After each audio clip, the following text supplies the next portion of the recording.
"Why aren't you eating dinner?" my father-in-law asked, seeing us for the first time in a long time for New Year's. He must have noticed that there was only enough food at the dining room table for three. "It happens all the time." "What?" My father-in-law looked curiously across the table at my mother-in-law and husband. "What exactly do you mean by it happens all the time?" "A daughter-in-law who can't give her mother-in-law grandchildren would have to be a slave, wouldn't she?" My mother-in-law responded casually while chewing on the hamburger steak I had made. "That's right. Ruby is our slave. She stays in the kitchen to take care of us while we eat," my husband chimed in, echoing his mother's sentiment. As expected, he continued, "He took me to his mother's every weekend to help her with housework, even though you couldn't give her grandchildren. I'm letting you stay here. You should appreciate her and do the best you can for my mom." I didn't want to go to my in-laws' house, but I had made a commitment. Even if I refused to go, my husband would verbally force me. He knows I have a short temper and difficulty finding my words. "Mom, I brought a slave. He even greeted me that way recently." "What are you talking about?" My father-in-law seemed offended by the way my mother-in-law and husband referred to me as a slave. "That's not how a normal family with children behaves. Ruby, it's not your fault. You should stop bullying her." "What do you mean?" "You're the one that lives so far away, so stay out of the problem," my husband snapped back. "That's right, Dad. Don't tell me what to do. You didn't have to watch Mom lose the possibility of having grandchildren," my mother-in-law added, with a tone that sounded like they were mocking my father-in-law. I tossed the coffee beans in the grinder while listening to their conversation. My mother-in-law and husband always ordered me to bring them coffee as soon as they finished eating. I was so busy with shopping for my mother-in-law that I only had time to eat a piece of sweetbread earlier. "Come on, I'm hungry too. I'm not sure what I'm doing," I muttered to myself as if escaping from the grinder's blade. A single coffee bean fell to the floor. "My name is Ruby, and I'm a 37-year-old housewife. During the weekday lunch hours, I work part-time in the kitchen of a family restaurant. My husband and I rent an apartment. I used to work at the same local bank as my husband, but I left 3 years ago to focus on fertility treatment. We were unable to have children, so we sought medical attention and were told that the problem was on my side. After a year of treatment, I was told that it is impossible for me to get pregnant. My mother-in-law and husband changed shortly after that. Originally, we were both working and managing our own income and budgets. When I decided to leave my job, my husband took on the responsibility of covering our living expenses. He managed our savings, paid the bills for rent and insurance, and started giving me a monthly allowance. At first, we were able to live comfortably on $1,000 a month. However, when we stopped pursuing fertility treatments, my husband suggested we could save money. "Since we don't have fertility treatments anymore, you can save money," were his first words after we made the decision to stop trying to conceive. "Because of the financial burden of the treatment, I've been giving you more money for living expenses, but you don't need it anymore. You can go back to work if you want," he'd added. True to his word, he gradually reduced the amount he gave me, first $800, then $600, and eventually $500 a month. There was a time when I desperately tried to find work, but even then, my mother-in-law interfered. "Working as a full-time employee is not good for a wife," she asserted. "If you don't share the housework, she will divorce you." "So you're saying I shouldn't work?" I questioned. "Of course, if it's only part-time, then fine. You need to devote yourself to Carl and serve me. You can't even have grandchildren, so it's the least you can do," she replied. Despite enduring painful treatments, I couldn't conceive. My mother-in-law's attitude towards me changed drastically. She'd call me frequently, asking me to run errands, and I worked every weekend at their house. No matter what I did, she found fault and complained incessantly. "Why are you folding laundry like that? Why not put the corners together and fold it correctly and neatly? Do it again," she'd scold, even throwing the laundry onto the floor once. It seemed like she relished in hurting me. One evening after dinner, my father-in-law noticed my distress and offered to take me out for a drink. "I'm going out for a drink. Do you want to join me?" he asked, showing concern for my well-being. His kindness touched me deeply, and I couldn't help but cry. "I saw that, and if you want, you can vent to me," he reassured. He took me to a local bar where we sat across from each other, sharing a beer and a whiskey soda. As we ordered mixed nuts and a salad, his compassionate presence was a welcome relief from the turmoil at home. I could tell Elizabeth and Carl were being rude to you, my father-in-law began, taking a sip of beer. He listened attentively as I poured out my grievances about how his wife and son had treated me since I stopped fertility treatments. I'm blamed for not being able to have children and am forced to run errands, I confided. My husband wouldn't let me work full-time, and he's reduced my living expenses since we stopped the treatments. Now, he only gives me $500 a month. What I hate most is being called a slave, I continued. Elizabeth is not happy unless she gets her way. She wasn't like this before, but she became selfish after having Carl. She would yell at me so much that I began to dislike her, and now we pretend to be a happy couple.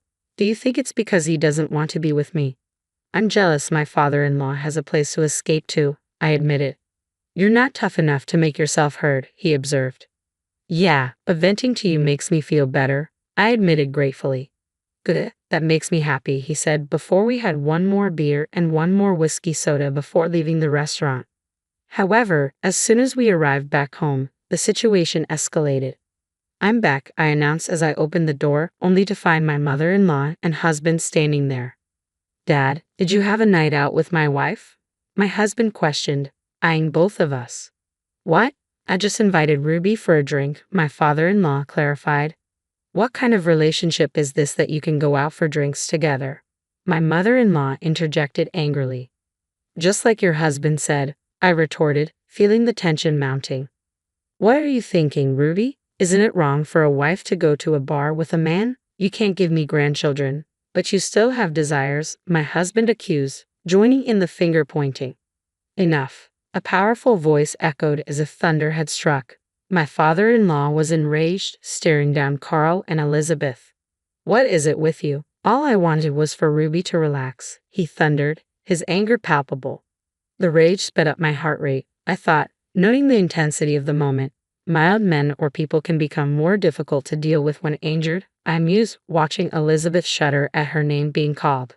Was she scared of him, or did she have something to hide? You said what kind of relationship do you have with your father-in-law that you go out drinking together?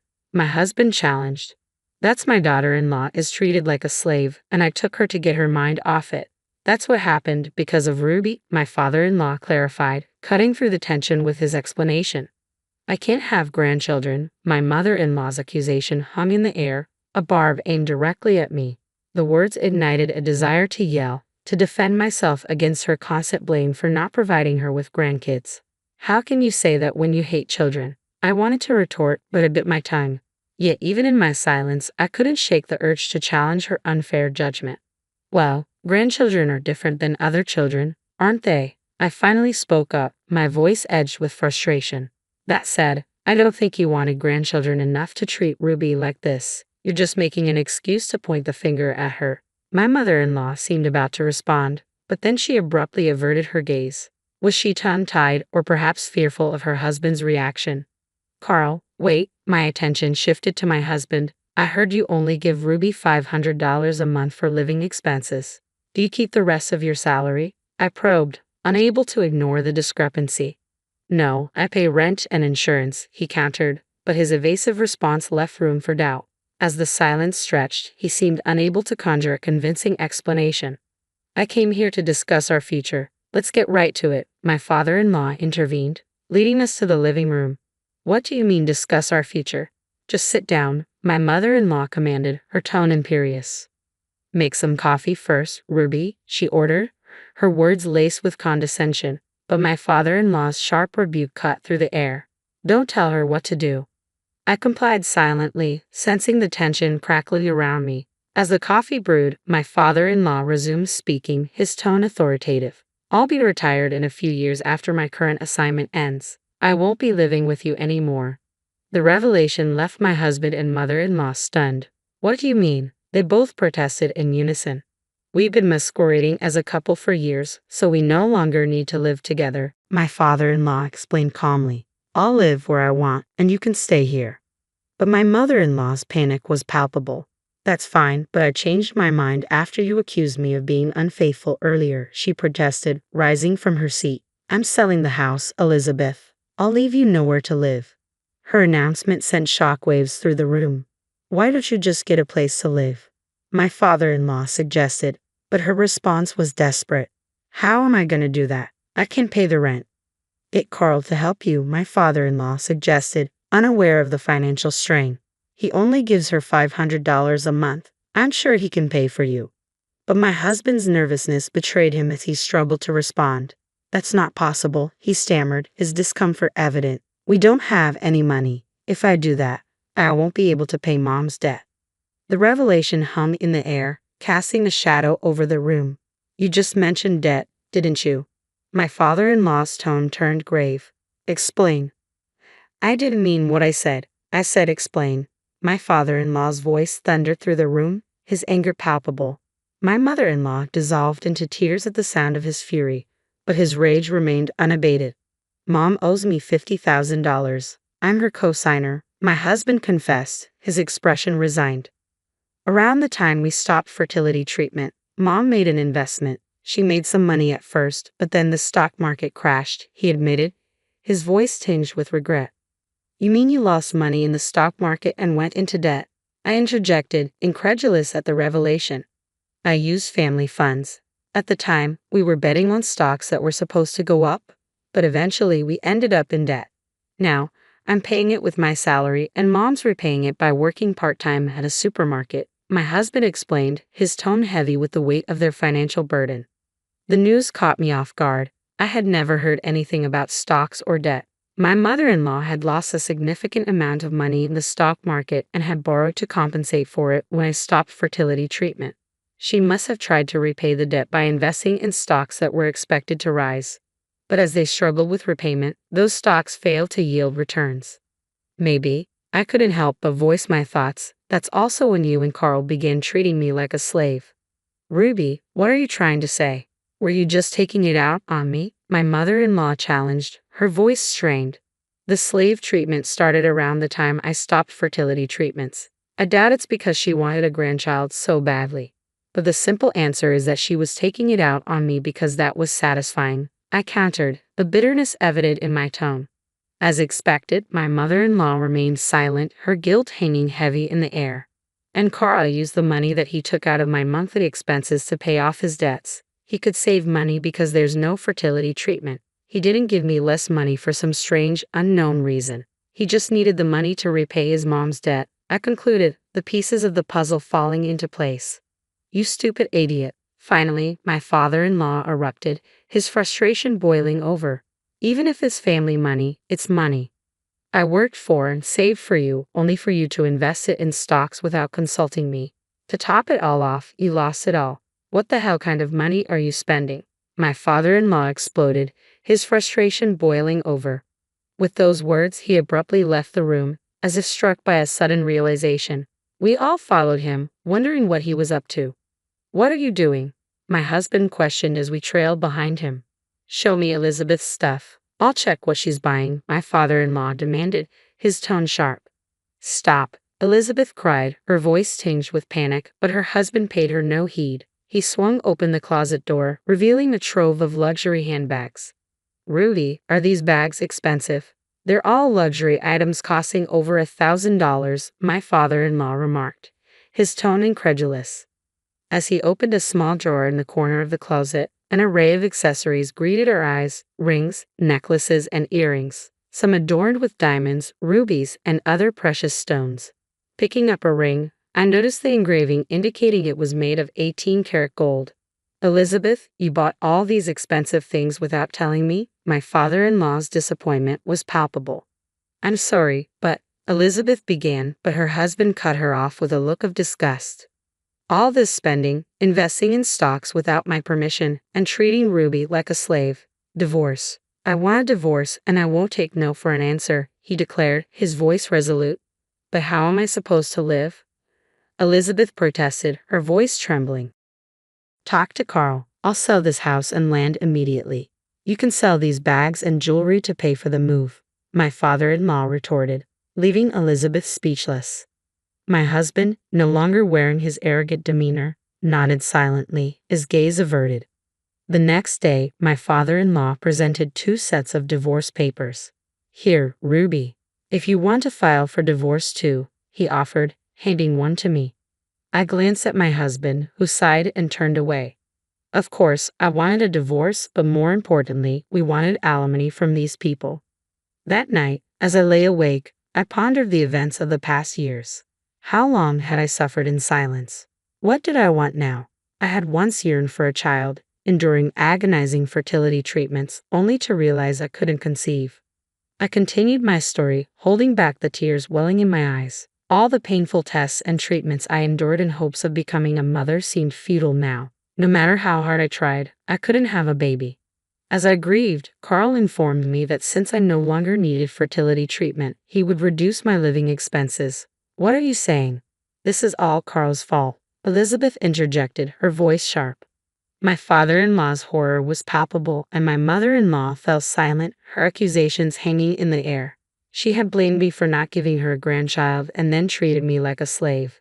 Do you know how hard it was for me? I demanded, my frustration boiling over. Naturally, there was no response from Elizabeth or Carl. In the end, Carl's actions were driven by his need to pay off debts, while Elizabeth sought an outlet for the stress of financial losses in the stock market. I want you to reimburse me for this, I declared, my voice firm. What if I say I won't pay? Carl retorted defiantly. Sure, I'll talk to my lawyer, I shot back, my resolve unwavering.